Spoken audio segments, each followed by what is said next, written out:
Guyana is now a full-fledged oil-producing nation. But how much do you know about this valuable yet finite resource? On our radio program, Guyana's Oil and You, we strike at the heart of every issue with informed views and credible data. The time is now for you to arm yourself with insightful knowledge on your oil wealth.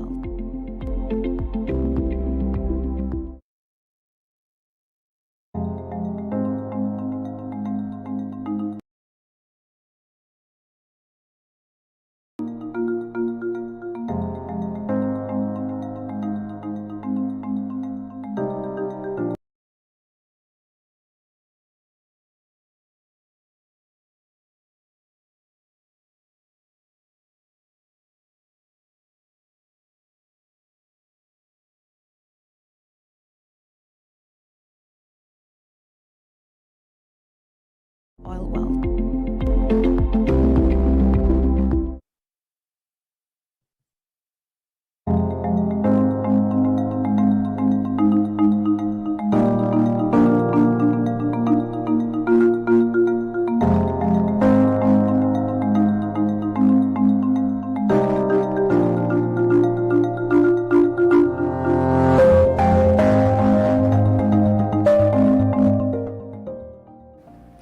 Good evening, ladies and gentlemen. Welcome to this week's episode of Guyana's Oil and You. I'm your hostess, Kian Wilberg, Senior Journalist of Kaieteur News.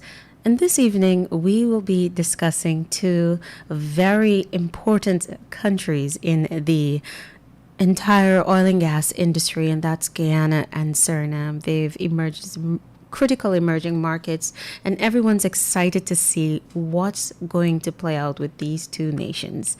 Here to help us discuss the characteristics of these two very culturally rich and diverse nations is Mr. Rudolph Elias. He is the former head of Staatsolie, which is the national oil company of Suriname. Mr. Elias, you're no stranger to the program. Welcome, and thanks for joining us all the way from Italy. Thank you very much, Kiana. I'm happy to be in your program. Maybe I could say that as of the 1st of June, I am retired as the CEO of Staatsolie, but I joined Ernst & Young, and I'm now a senior advisor for Ernst & Young in the oil, gas, and especially in the renewables. Excellent. And we at Kaieteur News wish you all the best on that new venture there, sir.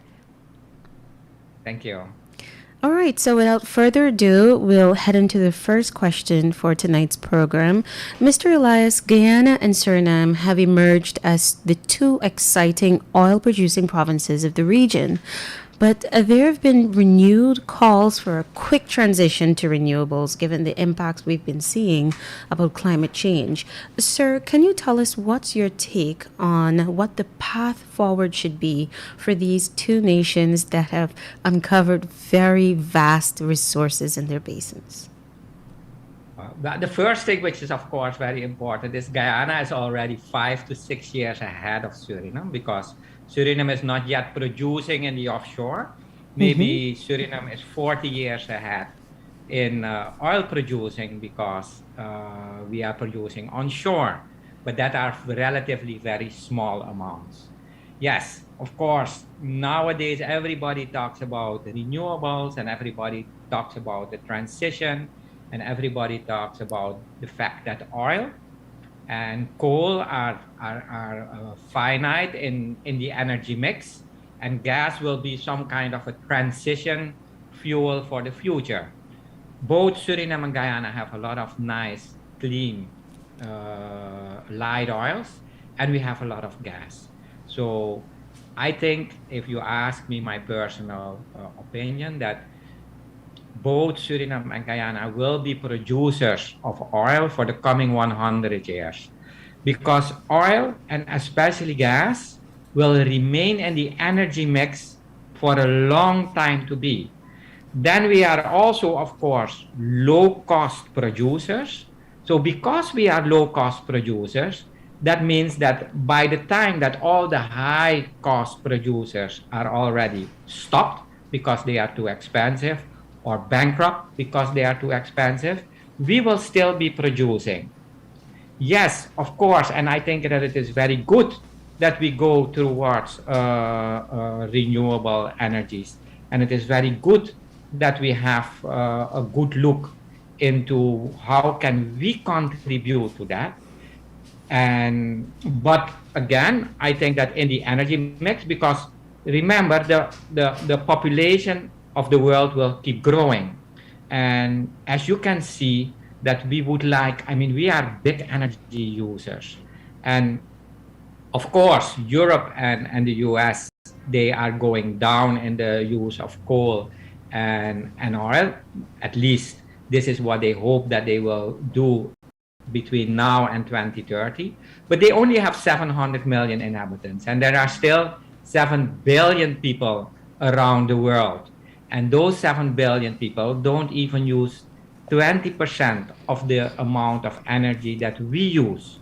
So in the end, the request for energy will be growing and growing and growing. And I still think that oil will only meet its peak in demand somewhere in between 2030 and 2050. That depends a little bit on how we are going to use it and how the renewables will come in. What our take is in how to bring this forward is that we have to, for our children and our children's children and for all the generations to come, because we have this beautiful, infinite resource, what we call our biodiversity.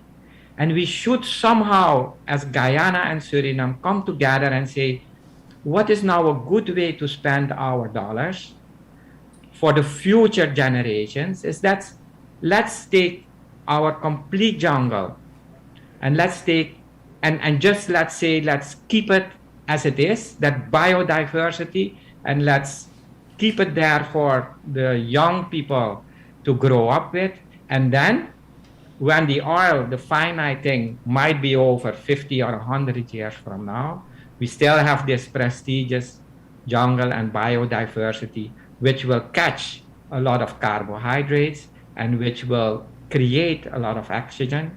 And that will be worth most probably more over the time than the oil that we will keep now in the coming, that will make us most probably very rich in the coming 10 to 20 years.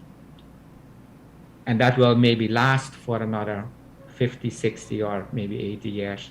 But especially that biodiversity, if we spend some of the dollars to keep that preserved, I am positive that that will be a big path forward for us and for our grandchildren. Thank you, Mr. Elias. And if I can just paraphrase a bit there, I gather that you are stressing on the importance of us not losing sight of biodiversity and the role it will play in our future. It's going to be key to our very survival, given the effects we are seeing of climate change. It's going to have an important role in carbon capture. But on the other hand, I just want to take you a bit back to oil and gas. We hear the International Energy Agency, for example, saying or suggesting rather that, you know what, there should not be further exploration. You shouldn't have any more new projects because we have a very small carbon budget to expend. If we are to really take note or take stock of the effects of climate change and just how far we're going to get to that tipping point, we really need to watch our carbon budget. Do you think that Guyana and Suriname, that we still have that time to exploit our resources given that context? Do you think it's unfair for the developed nations to look at Guyana and Suriname and now say, listen, the time has come for us to really think about climate change. We should not have any more exploration. What's your thinking or your thought process on that conundrum that we're seeing from the international players? Yeah, you see that every time they say that the oil price goes up, right? So Yeah, because oil it's declining. Huh? I mean, you can produce oil from a new field, and then you will ramp up. It will stay on a plateau for maybe 3 or 4 years, and then it will start declining. And it declines fast. Normally, it declines with 10% year over year.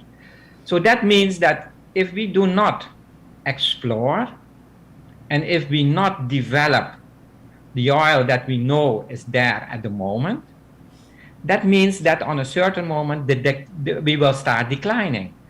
And I don't see the world declining in using gas and oil in the coming 15 years. They will for sure not decline, and for sure not with 10%.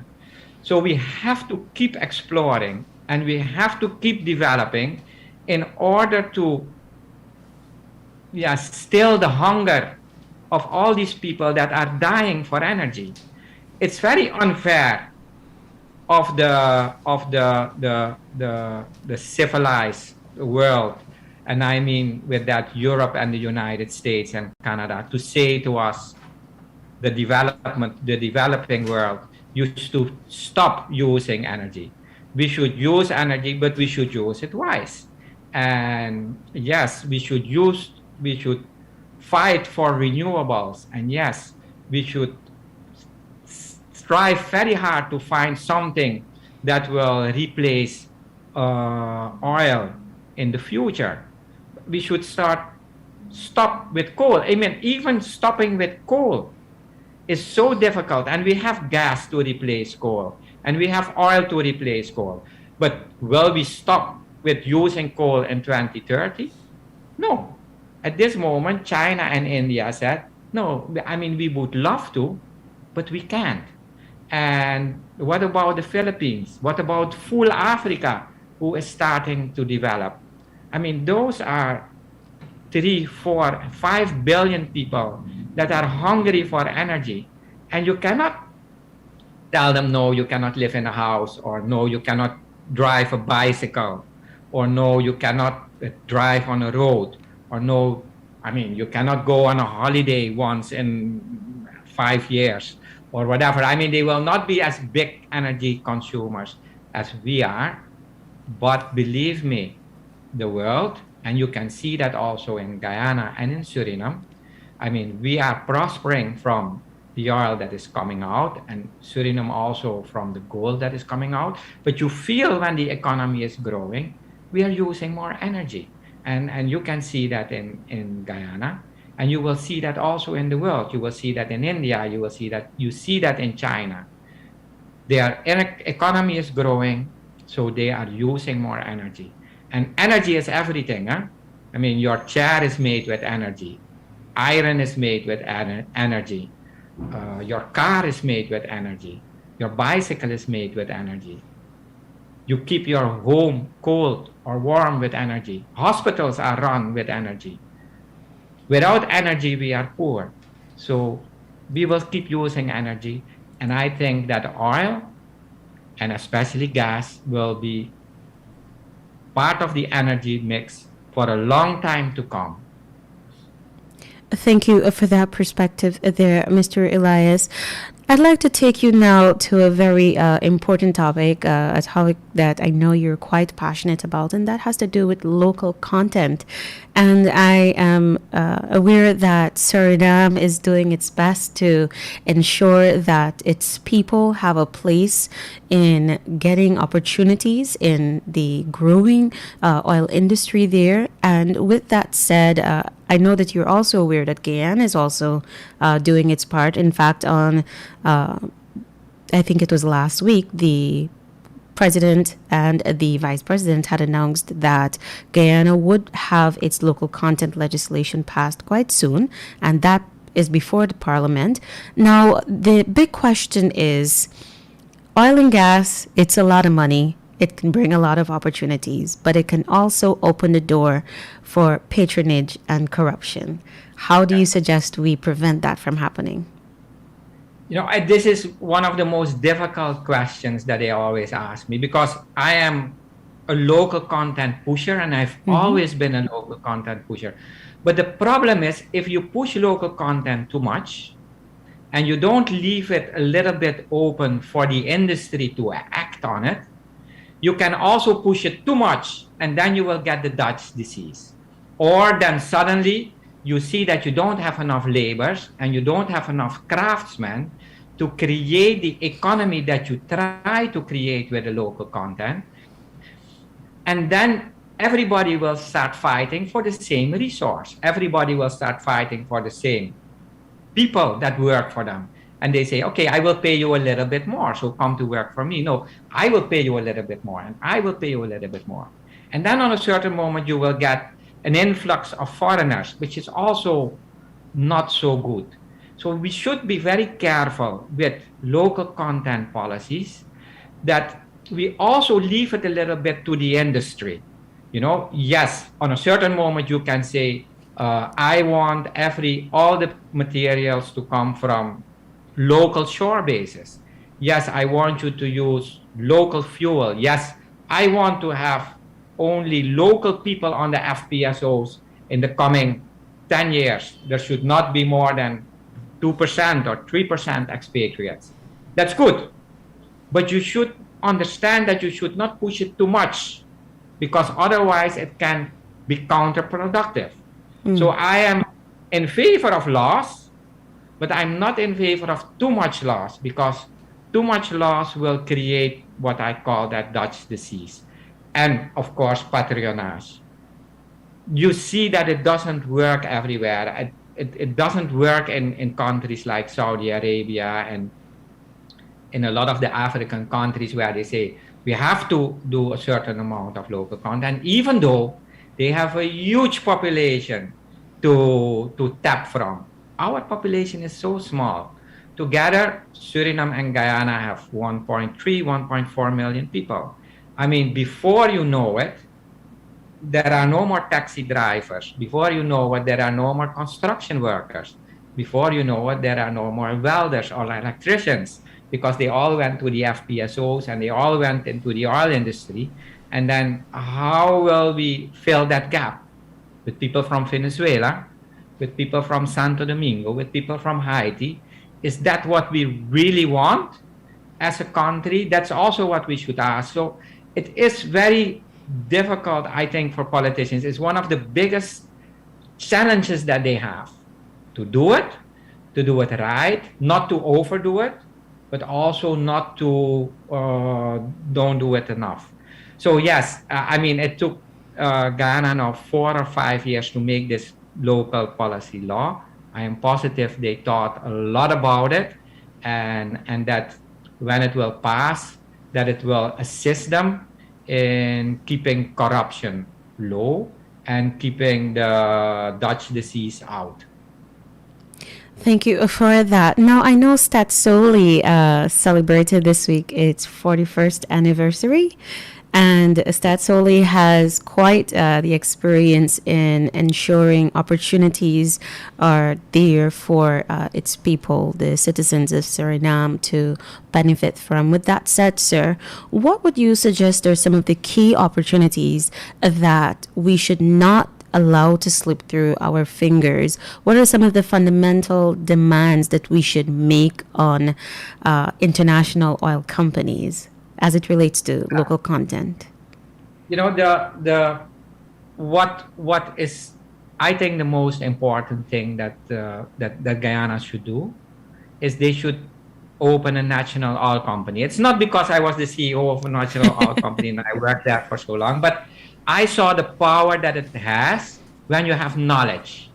So when you have a national oil company and you combine all the knowledge that you have, you can also start on universities to start creating an oil and gas stream in order to get the people in and in order to train them. You can go to your diaspora and see, do you have people that have knowledge of the oil and gas industry? I'm positive they have. I'm positive a lot of them started in Trinidad and fled all over the world. And they work in oil and gas companies, so they have the knowledge. If you have a national oil company, you can get them back. And if you combine all this knowledge, suddenly you have power, because suddenly you understand better how the IOCs work. And if you understand better how they work, you should also understand better how you can approach them and how you can get the best out of what you can get out of it as a country. So my view is, you have a national oil company, you combine all this knowledge, and then the next step, of course, is participation. If you have participation in your own oil fields, you don't only get knowledge from the oil industry of the world, but you now also get knowledge of the oil industry in your own country. So now you know exactly what the costs are and what the benefits are of the oil company, because you are participating. So you are on the table. Every penny that is spent, you know. Every contract that goes out, you have to pre-approve together with your partners. So you understand a lot better what is going on. And when you understand each other a lot better, you make better marriages. So then then you have this nice thing that you can build up with the IOCs. You understand them, they understand you, so you can make better contracts also for Guyana and for the country. There is no distrust anymore, but then you have relations that build on trust, a lot more built on win-win situations, and you can create that a lot better when you have your own national oil company. And I totally take that point. The NOC gives the country a seat at the table.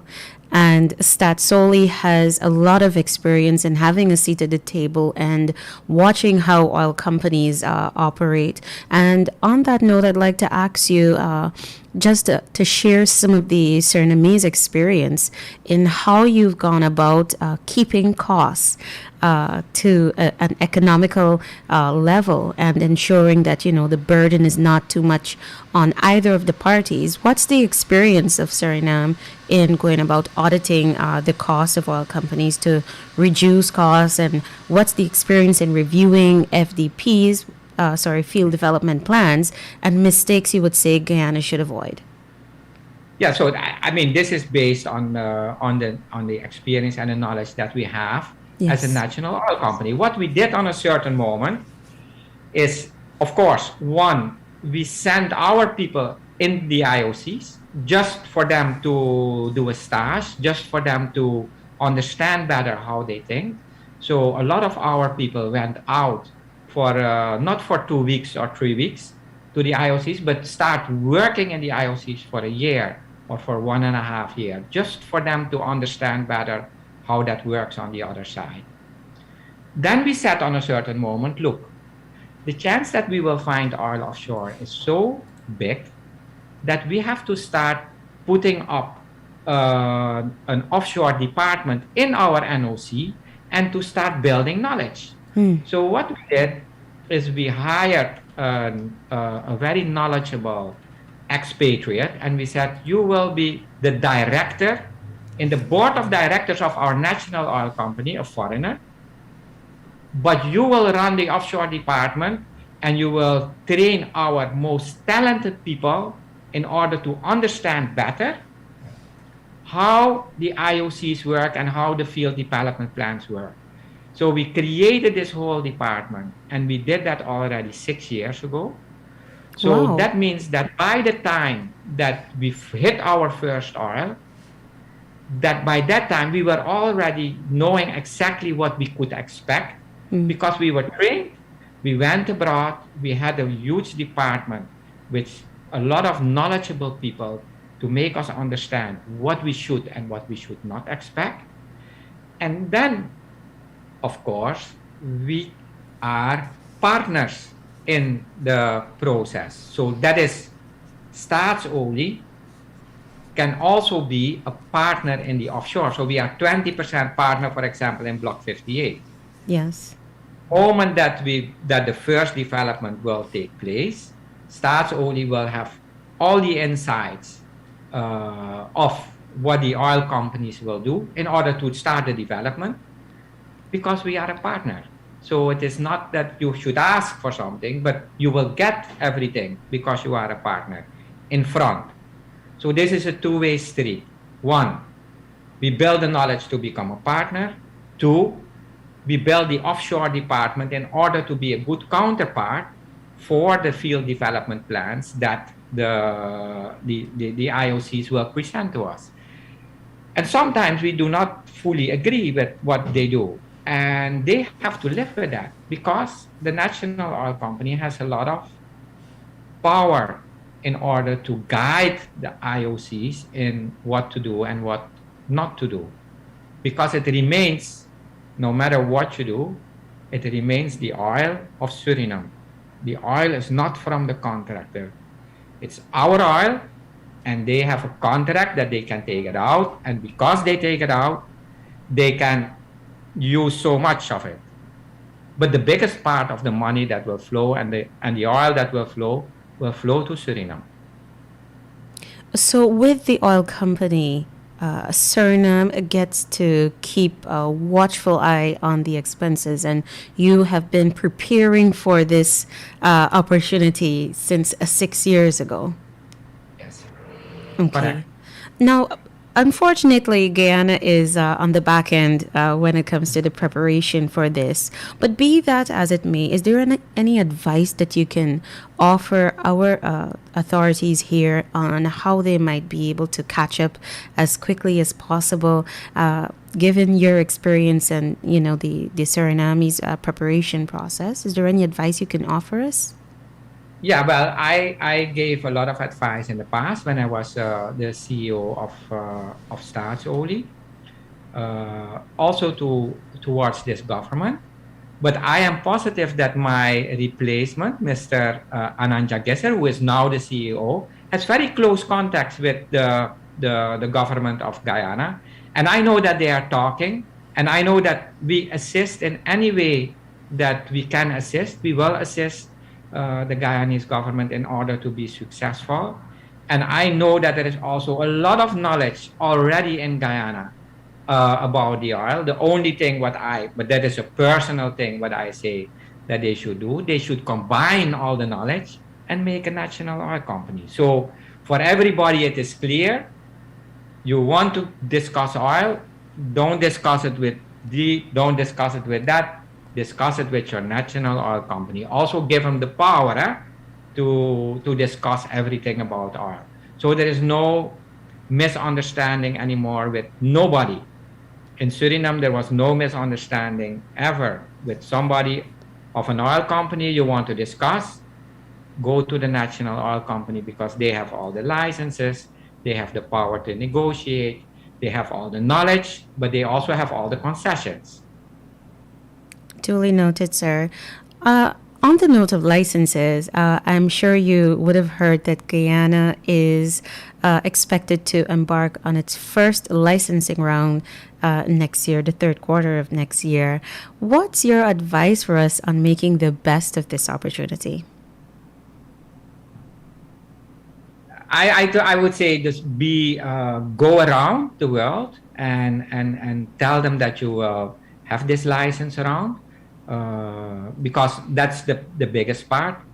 Make it very transparent and open, so everybody who bids should be able to see who else is bidding in the process, and then you will see that you will get some very nice results of it.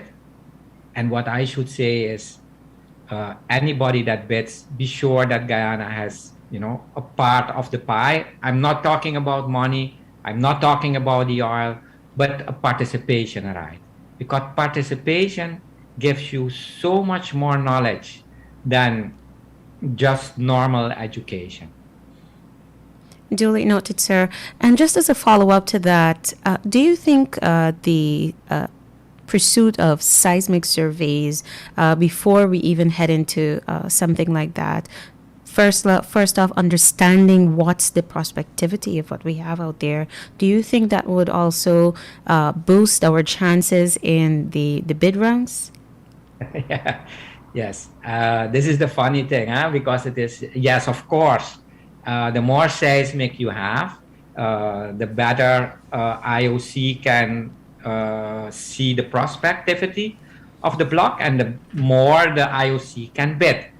But seismic is, of course, costing a lot of money. And Mm-hmm. I mean, for Suriname, a lot of times it was very difficult to pay for the seismic. So, but the national oil company, of course, receives all the seismic on a certain moment, but you are not allowed to give it out as long as the contractor is working in the blocks. But now contractors gone, contractors come, so we have now a lot of the seismic. So when we go out for the blocks, we can use that seismic. But Guyana has now more than, I want to say more than enough money, but they make now a lot of money with the oil. So I mean they can easily do a nice seismic over the block that they want to go out for bidding, and then put the seismic up and let the companies bid. Thank you, sir. Now, I'd like to turn your attention to oil spills, and it is a risk with any exploration or any drilling activity that you're doing in this industry. Can you tell us a bit about Suriname's preparedness for an oil spill? To what extent is that considered? What protective mechanisms do you guys have in place? And have you ensured that the parent companies are taking responsibility for any such event? Yeah, it depends a little bit on what company, of course. Huh? Mm-hmm. Yes, I mean, all the companies are very well prepared for possible oil spills, especially during the drilling activity. Mm-hmm. We've learned a lot from the Macondo experience, of course, in the Gulf of Mexico. So the whole oil industry learned a lot from that. And there you can also see that even if this is a daughter or a daughter of the daughter of the daughter of the daughter, in the end, the parent company will have to take full responsibility. And so, yes, it is always good to have the mother company be the guarantor for an event of an oil spill, but the oil companies are so well organized with an oil spill. You can also see that in Suriname that within moments after the spill, there will be a lot of companies from Trinidad and from Houston that will be able to go at it immediately in a very fast way in order to contain the spill. So I do believe that oil companies, especially the IOCs like Exxon and with us with Total and Apache, are so responsible that if there will be an oil spill, they will catch it up pretty quick. Even though, of course, we need all the insurance and we need all the plans and we have to see all the plans in order just to be sure that, they see that we are not sleeping. But 95% of the time, I even want to say 99% of the time, the parent company will take full responsibility if something happens. Duly noted, sir. Now, the Suriname, in terms of its capacity, do you, during the drilling that's done by these international oil companies, do you have your own people out there watching on and ensuring that everything is quite okay? Yes, we are there for two reasons always. Huh? Mm-hmm. One is to see what is happening Mm-hmm. because you want to know firsthand. Is it oil? Is it condensate? Is it gas? You want to see where are the layers, what the sand look like. You want to be there. So we always have a driller and a geologist on board, 24 hours, 7 days a week. Mm. But we also are there, of course, to learn because the experience for a young geologist when she sees oil for the first time, I mean that's quite an experience. I remember the geologist that saw the first one at Apache. It was at that time only Apache. When we drilled the Maca wells, he said, Rudolph, we went there, oil. This time it's a discovery. And indeed it was. 3 weeks or 4 weeks later, it was announced to be a discovery. but it's very exciting for the people to be on the ship. Yes, I would also advise Guyana to have on each and every drill ship a geologist and a junior driller, just to learn and get the experience of what it takes to find oil. So Suriname ensures that there's 24-hour surveillance of every single aspect, from drilling to discovery to development to production. That is really interesting. Yeah. So, sir, on to the conclusion of our very interesting program this evening. The Guyana-Suriname Basin, what's your take on its importance to energy security in the region and further afield in the next 2 to 3 decades? I think that Suriname, Guyana, and Trinidad should join up, and we should be sure that we first give our oil and our oil products. I mean, I think that the refinery in Trinidad is too old to be revived. So one of us should build a new refinery, and be sure that the energy security of the Caribbean doesn't use that much oil and gas, but we should be sure that first we serve the Caribbean and then the rest of the world, which is not, again, so difficult to do with the amounts of oil that we found in Guyana and Suriname so far, and which Guyana is already producing. I think that Guyana is producing more oil per day at this moment as we speak as the Caribbean uses. Wow. Thank you very much for your perspectives this evening, sir. Truly enlightening. And just in case we don't get to have you back on the program before the end of the year, Merry Christmas. And the Kaieteur News team wishes you a happy and prosperous New Year, sir.